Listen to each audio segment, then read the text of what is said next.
एक बार फिर से रिवाज बदलने के दावे में विफल साबित हुई है। चुनाव में मिली करारी हार के बाद अब पार्टी हार के कारण ढूंढ रही है। या ना गहलोत सरकार की योजनाएं काम आई और ना ही पिंक प्रचार और ना ही 7 गारंटियां। पार्टी इस करारी हार के कारणों, ये खास रिपोर्ट देखिए। मुख्यमंत्री अशोक गहलोत लगातार रिवाज बदलने का दावा कर रहे थे, लेकिन इस दावे में गहलोत और कांग्रेस पार्टी को सफलता हाथ नहीं लगी। 2003 में गहलोत के मुख्यमंत्री रहते हुए कांग्रेस पार्टी को मिली, तो 2013 में दूसरी बार मुख्यमंत्री रहते हुए पार्टी 21 सीटों पर सिमट गई थी।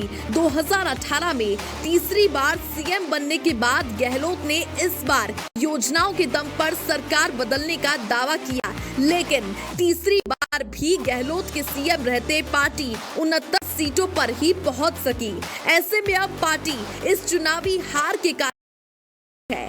गहलोत ने जनादेश स्वीकार करते हुए 3 दिसंबर को ही हार के कारण बताए। उन्होंने कहा कि हम आम जनता तक सरकार की योजनाओं को नहीं पहुंचा सके। हमने कंपल्सरी कर दी यहाँ पर एफआईआर भी। इतने मैं कहना चाहूँगा, पूरा झूठ के आधार पर चुनाव लड़े गए उनके द्वारा।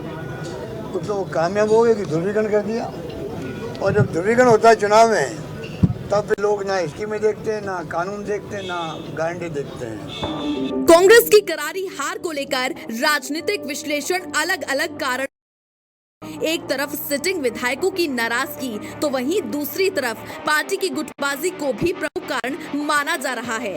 अशोक गहलोत सरकार की मुफ्त योजनाओं और 7 गारंटियों को मतदाताओं को भी जनता ने नकार दिया। पेपर लीक, गहलोत पायलट, तुष्टीकरण और कानून व्यवस्था जैसे मुद्दों का रिवाज कायम रखने में महत्वपूर्ण योगदान रहा। हार के बाद अलग अलग मत सामने आ रहे हैं। प्रचार के दौरान गहलोत पायलट अपने समर्थक विधायकों के क्षेत्र तक ही सीमित रहे। मुकेश भाकर ने कहा कि चुनाव प्रचार को और धार दी जाती, जनादेश को घुमाया जाता, तो पार्टी सत्ता की दहलीज तक पहुंच सकती थी।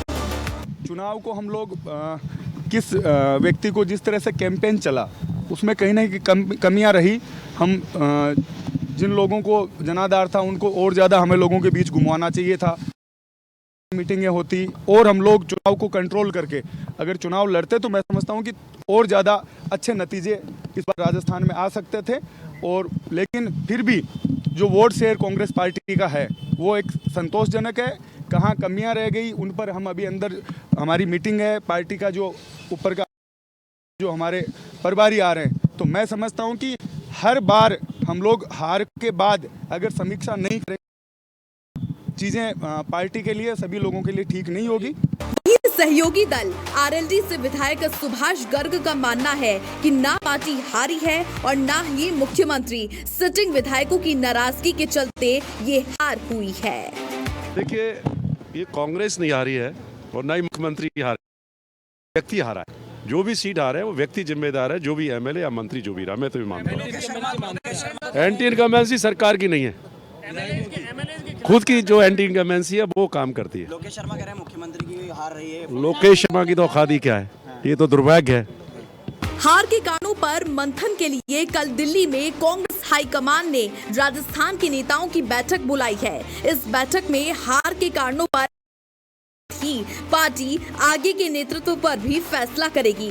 राजस्थान में नेता प्रतिपक्ष के चयन के लिए कांग्रेस विधायक दल का एक लाइन का प्रस्ताव 2 दिन पहले पर्यवेक्षकों के जरिए हाई पहुंच गया है।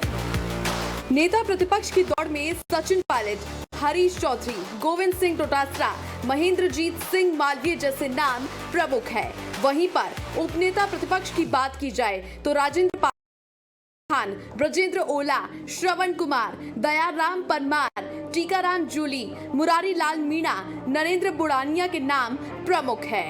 सचेतक के प्रमुख दावेदार रतन देवासी, अमीन कागजी, हाकम अली खान, हरीश मीणा, मुकेश भाकर, घनश्याम मेहर के नाम प्रमुख चल रहे हैं। मजबूत विपक्ष के तौर पर कांग्रेस इन पदों पर युवा और अनुभव के समन्वय के साथ नामों का ऐलान करेगी। नेता प्रतिपक्ष के साथ ही पीसीसी चीफ का नाम भी जातिगत क्षेत्रीय समीकरणों के हिसाब से ही होगा। इन फैसलों में कांग्रेस के आगामी पीढ़ी के नेतृत्व की झलक भी देखने को मिलेगी। दिनेश कसाना, समाचार प्लस, जयपुर।